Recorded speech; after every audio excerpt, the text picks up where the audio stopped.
आणि यानंतर घेऊयात मुंबई आणि पुण्यातल्या घडामोडींचा टॉप 20 आढावा।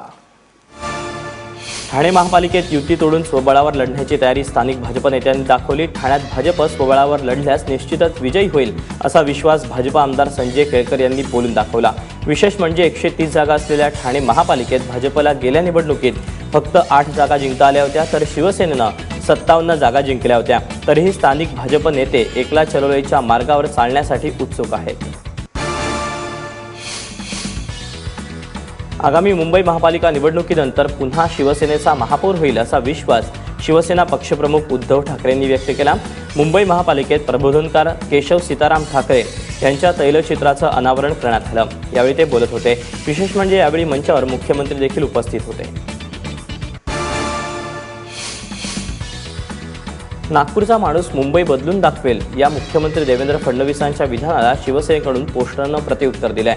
मुंबई बदलण्यापेक्षा नागपूरच्या माणसानं नागपूरसहित अखंड महाराष्ट्र ठेवावा, मुंबईचाच माणूस समर्थपणे नागपूरसहित अखंड महाराष्ट्र अबाधित ठेवेल अशा आशयाचं मजकूर असलेलं पोस्टर शिवसेनेकडून लावण्यात आलं।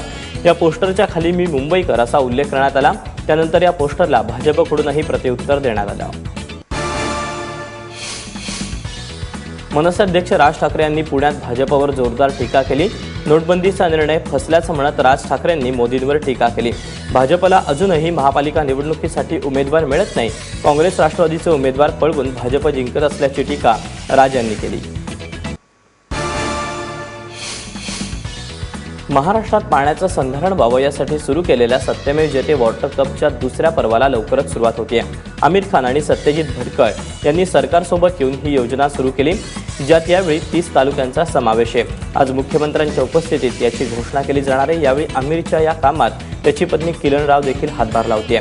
या कार्यक्रमाच्या जनजागृतीसाठी एक म्युझिकल लघुपट तयार करण्यात येतोय, ज्यात किरण पहिल्यांदाच मराठीत गाणं गाणार आहे। नोटबंदीमुळे नाही तर उत्पादन वाढल्यानं भाव पडून शेतकऱ्यांचं नुकसान झाल्याचं पणन राज्यमंत्री सदाभाऊ खोत यांनी म्हटलं। नोटबंदीनंतर नवी मुंबईच्या एपीएमसी मार्केटला फटका बसला। नवी मुंबईच्या मार्केटमध्ये राज्यभरातून मोठ्या प्रमाणात भाजीपाल्यासह फळांचीही आवक होते। मात्र आता अवघ्या 2 ते 3 रुपये किलोनं भाजीपाला विकण्याची वेळ शेतकऱ्यांवर आली आहे। त्यामुळे आधी शेतमालाच्या दरासाठी रस्त्यावर उतरून आंदोलन करणाऱ्या सदाभाऊंचा आवाज मंत्री झाल्यावर नरमला का असा सवाल विचारला जातोय। कोल्हापूरमध्ये साकारण्यात आलेला बाळासाहेब ठाकरेंचा पुतळा कल्याणमध्ये दाखल झाला। या पुतळ्याची वाजत गाजत कल्याणमधून मिरवणूक काढण्यात आली। पालकमंत्री एकनाथ शिंदे, महापौर राजेंद्र देवळेकर, खासदार डॉक्टर श्रीकांत शिंदे, आमदार सुभाष भोईर यांच्यासह शिवसेनेचे अनेक पदाधिकारी आणि शिवसैनिक यावेळी मोठ्या प्रमाणात हजर होते। कल्याणमधल्या काळा तलाव परिसरात 8 तारखेला या पुतळ्याचं अनावरण केलं जाणार आहे। कल्याण डोंबिवली महानगरपालिकेनं या पुतळ्याच्या उभारणीसाठी पुढाकार घेतला आहे। मुंबईत पश्चिम मार्गावर रेल्वे रुळाला तडे जाण्यासाठी पश्चिम रेल्वेनं सागरी किनारपट्टीला जबाबदार धरलं।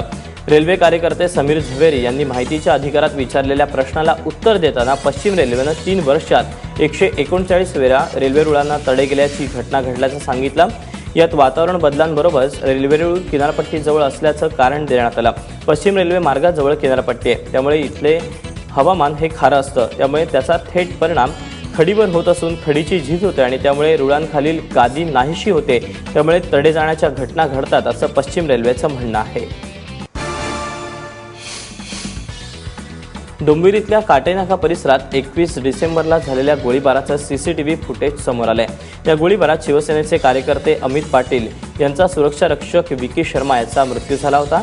हा गोळीबार अमितला मारण्यासाठी झाला असल्याचा आरोप अमित पाटील यांच्या वडिलांनी केला।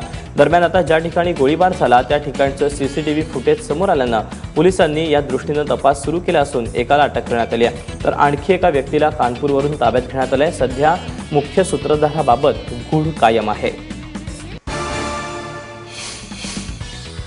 नववर्षाच्या स्वागतासाठी लोहगड किल्ल्यावर मुक्काम करणं पुण्यातल्या काही ट्रेकर्सच्या अंगाशी आलं। निलेश वैद्य आणि त्यांचे ट्रेकर मित्र सहकुटुंब विसापूर ट्रेक करून गडावर मुक्कामी आले। मात्र अज्ञात ग्रुपनं या ट्रेकर्सना मारहाण केली। मारहाण करताना हिंदी भाषिक ट्रेकर्सना लक्ष्य करण्यात आलं। विशेष म्हणजे या मारहाणीत मुलींचं टोळकं आघाडीवर होतं। धक्कादायक गोष्ट म्हणजे या घटनेनंतर पोलिसात तक्रार करायला गेलेल्या ट्रेकर्सला पोलिसांनी अपमानास्पद वागणूक दिली। नोटबंदीचा निषेध करत काँग्रेस येत्या 8 जानेवारीला राज्यभर घंटानाद आंदोलन करणार आहे। काँग्रेसचे प्रवक्ते सचिन सावंत यांनी ठाण्यात पत्रकारांशी बोलताना या संदर्भातली माहिती दिली। नोटबंदी केल्यानंतर 50 दिवस उलटून गेले तरी देखील सदरची परिस्थिती अद्याप बदललेली नाही, त्यामुळे हे घंटानाद आंदोलन करणार असल्याचं त्यांनी सांगितलं। तर पुढील 6 महिन्यापर्यंत आंदोलन चालूच राहील असं देखील सावंत यांनी सांगितलं। मुंबई महापालिकेच्या निवडणुकीच्या मुहूर्तावर राज्य सरकार मुंबईतील फेरीवाल्यांसंबंधी धोरण आणणार आहे। या संबंधीचा प्रस्ताव आजच्या कॅबिनेटच्या बैठकीत येणार असल्याची माहिती मिळते। यासाठी प्रत्येक वॉर्डात एक समिती बनवली जाणार आहे आणि ही समिती 3 महिन्यांनी महापालिकेला अहवाल पाठवेल। मात्र फेरीवाल्यांनी नियमांचं उल्लंघन केल्यास त्यांना दंडापासून ते परवाना रद्द करण्यापर्यंतच्या शिक्षांची तरतूद केलेली आहे। अभिनेत्री करीना कपूरचं आयकर तपशील हॅक केल्याप्रकरणी मुंबई क्राईम ब्रांचने एकाला अटक केली। अटक केलेल्या व्यक्ती पॅरामिलिटरी फोर्समध्ये काम करत असल्याची माहिती मिळते।